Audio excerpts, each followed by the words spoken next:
Nga themelet e qytetrimeve të hershme tek gjurmët që koha nuk arriti t'i fshijë. Çdo gur ka një histori, çdo rrënoj një kujtesë. Ta na kanë filluar njerëzit me morë gur pe këtu. Ky është emisioni që zbërthen heshtjen e shekujve, që rikthen zërat e lashtësisë. Është një kalo, po është e vjetër shumë. Sa do është, çfarë mure ka, nuk di. Në gjurmë të lashtësisë. Sepse historia nuk është vetëm e shkuara. Është identiteti.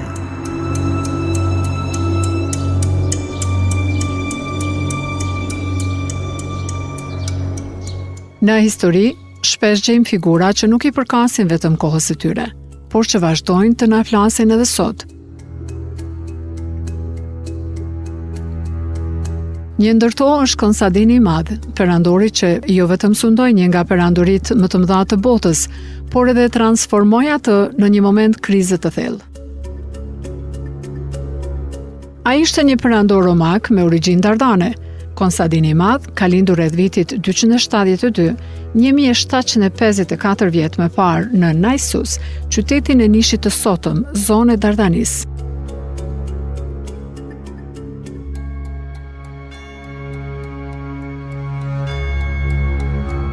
Naissus ishte emri i lashtë i qytetit gjatë periudhës romake. Me kalimin e kohës, emri evolua në Nish. Ai ishte një qytet i rëndësishëm në perandorinë romake. Qyteti ndodhej në një kryqëzim të rëndësishëm rrugësh tregtare dhe ushtarake. Aty lind Konstantini i Madh në një kohë trazirash dhe u rrit për të bërë një nga liderët më të rëndësishëm të historisë. Konstantini u shpall perandor në vitin 306 dhe rruga e tij drejt pushtetit u shoqërua me betejë e rivalitete politike.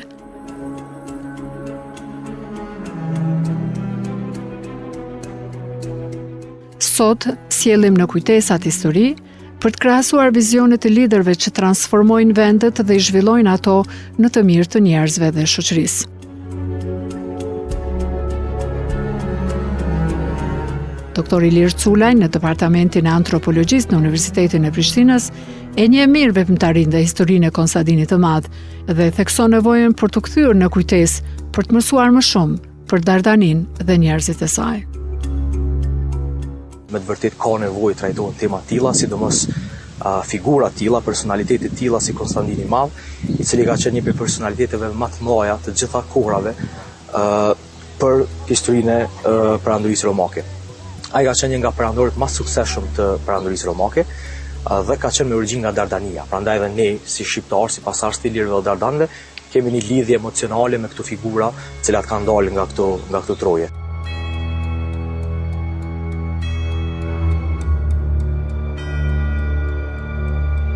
Konstantini i Madh në shumë studime delte jetë me origjinë dardane. Ai ishte një perandor romak, por asnjëherë nuk e kishte harruar preardhin e tij dardane, thot doktor Culaj. Ne trajtojmë vetëm si perandor i perandorisë romake, mirë po natyrisht e flasim për origjinën e tij dhe për lidhjen që ai ka rrit me origjinën e tij deri tek ndërtimi i një ville afër qytetit të Nishit, ku ai ka lind, ku ka qenë pjesë e Dardanisë, Villa Mediana quhet, pra ka dashur me rujt atë lidhjen në kontaktin me vendin e tij të origjinës. Dhe edhe sa i përket origjinës tij ka teori ndryshme, ka autorë që pretendojnë që është me origjinë latine, ka qenë kolon latin i vendosur në Muezia Superior, në Mezinë e Epërme, që i bjen kodër të Dardanisë po ashtu. Mirë po, shumica autorëve kanë rënë dakord që baba i tij, Konstanc Flori, ka qenë me origjinë ilire, rrjedhimisht o djali i tij Konstantini i Madh, pastaj ne e shohim si një perandor romak me origjinë dardane. Do të thënë, aty e keni bazën që trajtoni figurën e tij. A më tregon pak si ka ndiku figura e tij në kohën kur ju keni studiuar në atë periudhë për formimin e asaj qeveria atëherë. Domethënë çfarë modalitetesh janë praktikuar në kohë të vjetra, si është organizuar shoqëria dhe jeta. Absolutisht, dhe kjo është një nga çështjet që ne trajtojmë vazhdimisht në departament. Ne jemi Departamenti i Antropologjisë në kuadër të PS dhe pavarësisht që flasim për histori dhe arkeologji, esenca mbetet studimi i sjelljes njerëzore, që ka studion edhe antropologjia. Dhe në këtë rast ne studiojmë figurat, sjelljet e tyre politike, sociale, kulturore, religjioze. Dhe në këtë kontekst ne trajtojmë Konstantinin e Madh dhe i shohim veprimet dhe aksionet e tij se si kanë shërbyer në qeverisje më të mirë në atë kohë.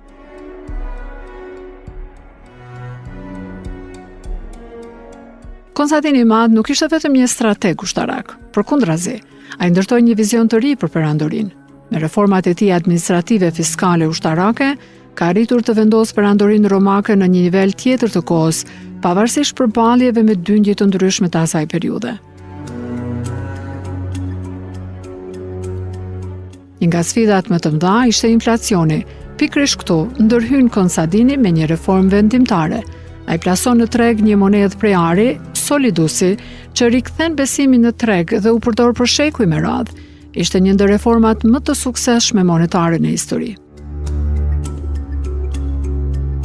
Si pasojë në inflacionit madh që kishte goditur perandorinë romake, Konstantini i Madh vendos me bën një reformë fiskale, e hedh në treg një monedhë të re, e cila quhet solidus, pra monedhë e arit, e cila rregullon tregun dhe përdoret për mijë vite më pas, është një monedhë e cila nuk largohet lehtë prej tregut dhe arrin me ul inflacionin e perandorisë, dhe arrin me sjell zhvillim dhe prosperitet më të madh edhe banorëve të asaj perandorie, e cila i kishte mbi 50 milion banorë në kulmin e saj të zhvillimit. Jeni marrë ju si departament me analizën e asaj monedhe? Këto janë gërmime arkeologjike të cilat janë bërë shumë më herët, ka pas raste që është gjetur ajo monedhë në territorin e Kosovës, mirë po zakonisht gjendet në areale tjera. Ne për fat keq nuk kemi ende numizmat të specializuar që merret vetëm me monedhat, mirë po janë në proces sipër disa ish kolegë tonë, disa ish studentë që tash po specializohen mbi numizmatikën.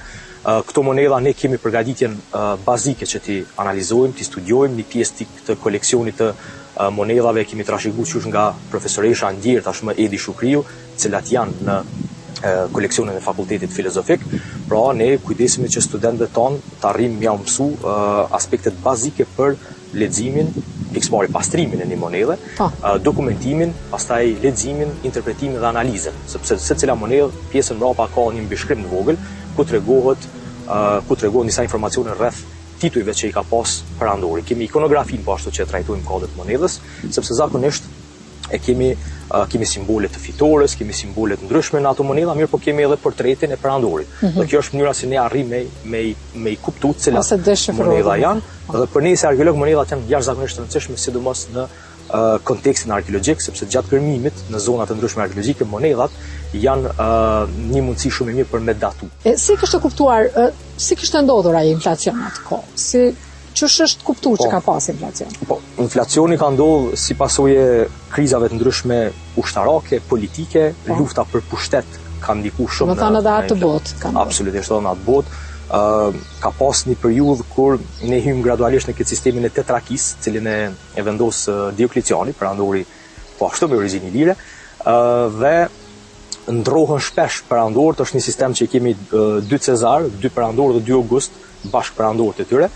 Mirë po, këto reforma, me gjithë që mundohen perandorët të ndryshëm me ndalë krizat, lufta madhe për pushtet, dyndjet e ndryshme të popujve të tjerë dhe kriza minjerave, sepse Roma produktin bazë për prodhimin e monedhës, qarkullimin e monedhës i ka pas minjerat, dhe ka ndodhur një krizë e minjerave, pra janë disa faktorë që kanë ndikuar në këtë inflacion.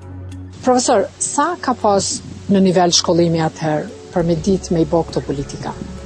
Ka pas jashtëzakonisht shumë.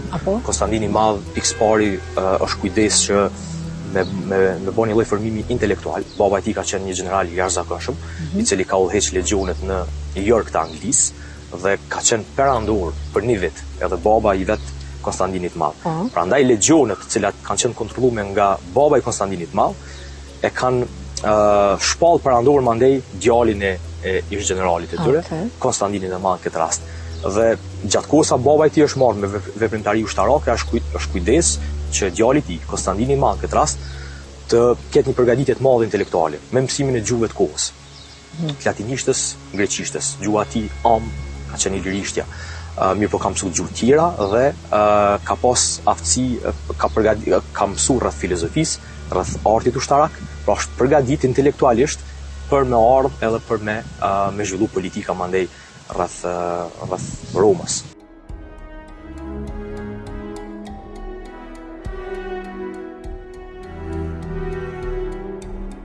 përveç ekonomisë, Konstantini i Madh ndërmori vendime të mëdha politike dhe fetare. Ai legalizoi krishtërimin dhe përmes ediktit të Milanos edhe themeloi një kryeqytet të ri, Konstantinopoja, Stambollin e sotëm.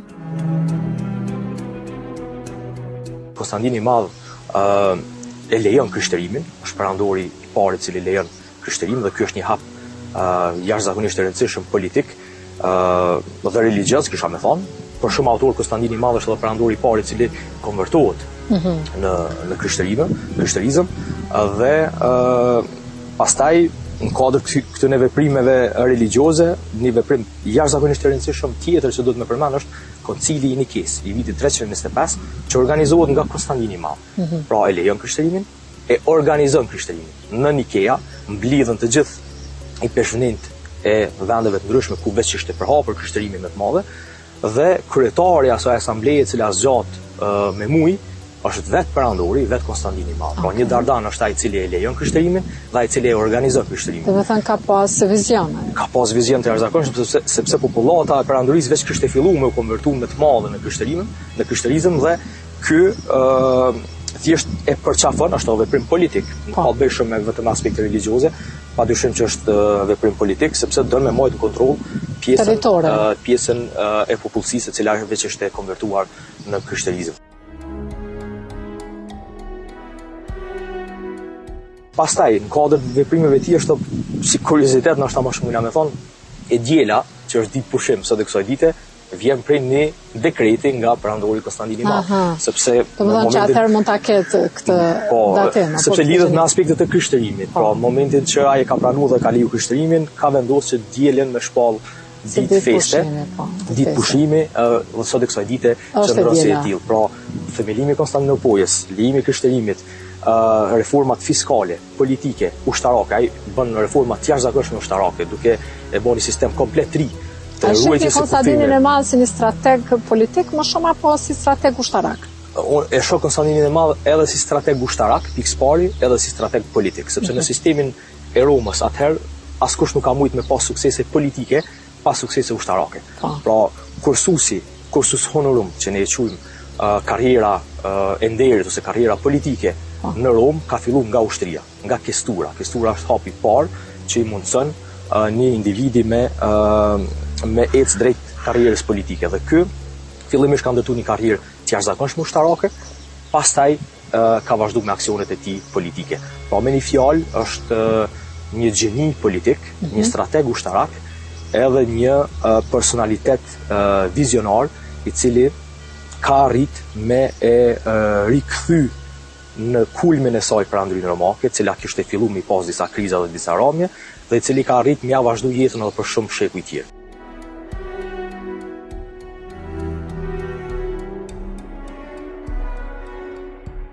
Pavarësisht se ai kishte një lidhje të veçantë me origjinën e tij dardane, Konstantini i Madh vendos të qëndrojë në Konstantinopoj, aty ku e kishte themeluar dhe vdes në maj të vitit 337, dhe atë e pasojnë dy djemë të tij në pushtet, të cilët nuk e kishin namin e Konstantinit të Madh, dhe me kalimin e kohës bie edhe ndikimi që kishte perandoria romake në kohën e Konstantinit të Madh, thot doktor Culaj.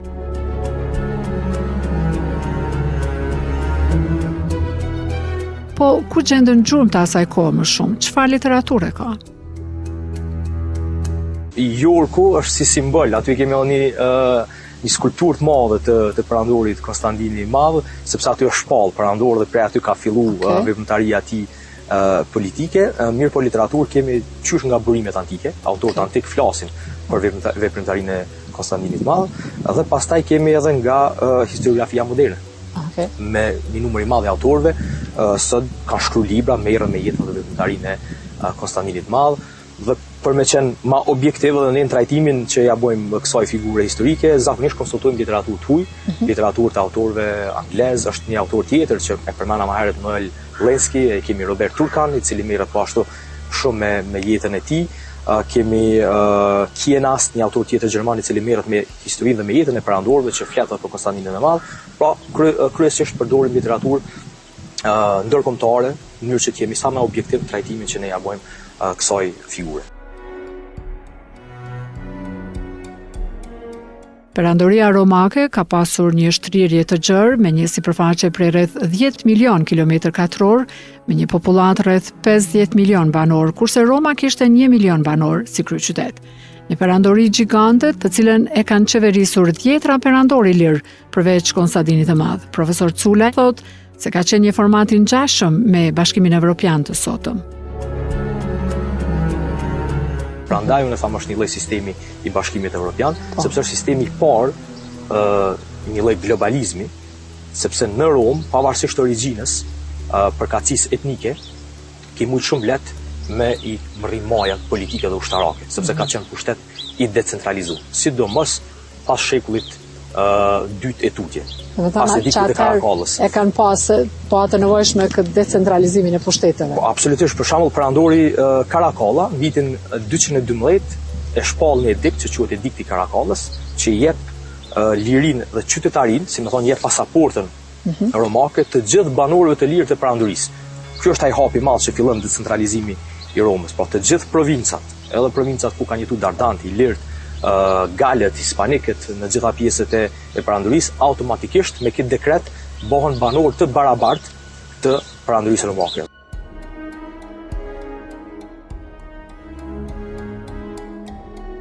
Por si e shohin të rinjt sot këtë figurë?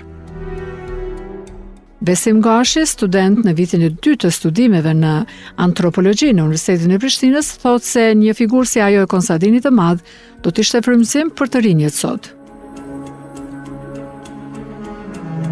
Mendoj që reformat e tina kanë qenë shumë revolucionare për kohën, edhe është mirë me po çdo kohë një revolucionar, që kështë edhe ajo ju jep gjeneratave të reja një frymëzim, si me thonë, po, që kështë është mendoj që po, nëse kish ekzistu në rrjetet sociale ma shumë reformat e tina dhe puna e tij që e ka bë, po e kish sill edhe një frymëzim për gjeneratat e reja, se ka qenë një figurë shumë interesante dhe që ja vlen me pot një huri për ta. Sa ka interesim të studentëve të lexojnë literaturë të asaj kohe? Çka synojnë studentët këtyre njësive kryesisht? A janë studimet jashtë vendit si opsion për ngritjen e tyre në karrierë për këtë fushë? Po, me thonë arkeologjia romake, përgjithsisht, jo veç e Konstadinit të Madh, në Kosovë është shumë e pasur, po e vetë një gjë që lypësh që me pat ma shumë arkeolog që me pat interes me hullumtu edhe me studiu ata, që ka shumë objekte romake, edhe të kohës Konstadinit Madh, po edhe të kohërave tjera gjatë perandorisë romake, që lypen prej nën dheje që janë me dalë në sipërfaqe. Mendoj që edhe ajo është një nga pejseneve elementeve që na shtyjnë edhe profesorat, me botë që me lyp fusha specifike që në Kosovë ende nuk janë zhvillu ende, do me thonë, edhe një nga pejtyneve është edhe ajo, si për shembull na nuk kemi antropolog fizik këtë rast, a i mirë rëzakonisht me datimin e trupave njerëzor, edhe ka raste që gjehen të mbetura të ndonjë trupi edhe fatkeqësisht nuk ka kush me datu, dohet ato mbetje me ja dërgu ndaj specialisti që është jashtë Kosovës edhe ai me ndaj datu për neve. Ndodhe edhe për numizmatik, këtë rast e përmendni edhe profesori më herët, ku në monedha, edhe pse numizmatika është shkencë që ja ka nis pak a shumë se mu zhvillu këto si fush, amo apet nuk është që kem ndaj specialist që merret ose specializohet në numizmatik. Por si e shohin ekspertët figurën e Konstadinit të Madh në ditët e sotme me ato veprime strategjike që kishte ndërmarrë doktor Ilir Culaj? Po veprimet e tij absolutisht janë strategjike. Dhe nëse unë tham gjithmonë, nëse dëshirojmë të bëni top listë perandorëve komplet perandorëve të perandorisë romake, në top listë prej 3 personave e kemi edhe Konstantinin e Madh. Pra është një nga perandorët më të suksesshëm dhe më të famshëm. Kush ishin dy të tjerët? Për mu, dy tjerët janë Augusti është i parë, i cili edhe themelon perandorinë romake, sepse Roma ka qenë republikë, pastaj ka lënë në perandori. Pastaj mund të jetë Trajani, në kohën e cilit është zhvillu jashtëzakonisht shumë Roma dhe janë themelu qendra urbane gjithandaj përfshirë Ulpianën antike, që është themelu nga ai. Dhe më pas vjen Konstantini i Madh, gjithmonë në prizmin tim, sepse është ai i cili ka arrit me rikthy Romën. Veprimet e tij janë jashtëzakonisht strategjike. Konstantini i Madh është ai i cili e bar qendrën nga Roma në Konstantinopol, ja lën emrin e vet qytetit cilin e themelon, që është Stambolli sotëm. Pra është prapë një Dardani i cili ka themelu Konstantinopolin dhe veprimi i tij ka qenë jashtëzakonisht strategjik, sepse për me kontrollu lindjen, e cila kishte filluar me pas krizat mëdha, ai e bar qendrën atje, e quajnë Nova Roma, pra Roma e re, bartet në Konstantinopol dhe zhvillohet në qytet i jashtëzakonshëm. Pra ka qenë jashtëzakonisht strategjik në veprimet e tij. Si e shef Roma sot Konstantinin e Madh? Roma është si një nga perandorët më të mëdhenj të asaj perandorie. Roma është si perandor i cili ka shërby për Romën, që është e vërtetë. Dhe veç për me ilustruar një shembull në muzeun Kapitolin, që është muzeu ndër muzeet më të rëndësishëm të Romës, ku ka qenë edhe tempulli Kapitolin që është shumë i hershëm. Si të hymë në uborë në ati tempull, e kemi një skulpturë gjigande të Konstantinit e Madh. Ta shkote fundit e kanë restauru bile dhe e kanë rregulluar ende më mirë, e vlerësojnë jashtëzakonisht shumë, mësojnë për ta që mendoj që jo vetëm Roma, po gjithë civilizimet, gjithë vendet e Evropës, po edhe më gjerë në tekstet shkollore, kur flitet për antikitetin dhe për Romën, Konstantini i Madh e ka vendin e tij të rezervuar dhe është i paevitueshëm, s'mund të evitohet. Si do të quaj sot Konstantini i Madh në politikën globale, ose edhe në këto viset tona, si një lider e vizionar apo si një agresor në thonjza? Mendoj që do të quhej si një lider vizionar, sepse gjithë veprimtaria e tij politike ka dëshmuar që ai përveç luftrave që i ka bë, ka ditë me kriju. Nuk ka qenë personalitet i cili e ka kalu krejt veprimtarinë e tij politike duke u marrë me luftra. Luftrat i ka pas si mjet për arritjen dhe konsolidimin pothuajse absolut të pushtetit, sepse i ka eliminu kundërshtarët, siç e thamë më herët, sidomos në vitin 324 eliminon përfundimisht edhe Likinin, dhe kjo i hap rrugë që ai më kon perandori i vetëm dhe fuqi plot. Dhe prej këtij momenti kur ai arrin me i poshtë rivalët e tij politik, merret me veprimtari ushtarake vetëm në disa fise barbare, të cilat fillojnë me sulmu Romën, por megjithatë ai nuk mbahet mend për luftra, sa mbahet mend për ediktin e Milanës, lejimin e krishtërimit, sa mbahet mend për themelimin e Konstantinopolis dhe për reformat e tij fiskale që i përmendëm, solidusin, dhe për reformat e tij ushtarake. Pra, theksi është dhe duhet jetë te këto veprime që i ka ndërmarrë Konstantini i Madh, që janë veprime politike dhe jo ushtarake.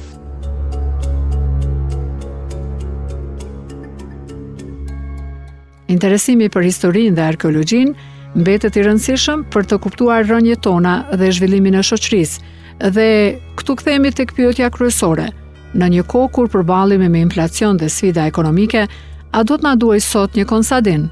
Ndoshta jo si individi vetëm, sepse sot vendimarrja është më komplekse, por ndoshta kemi nevojë për atë që përfaqësonte ai, vizion, guxim dhe vendime të menduara mirë.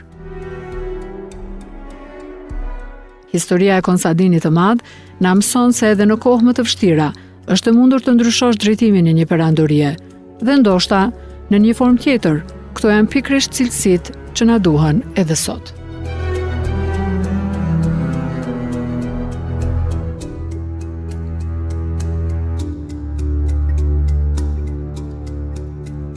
Dëgjuat emisionin Në gjurmë të lashtësisë. Autore Hyrte Jeci.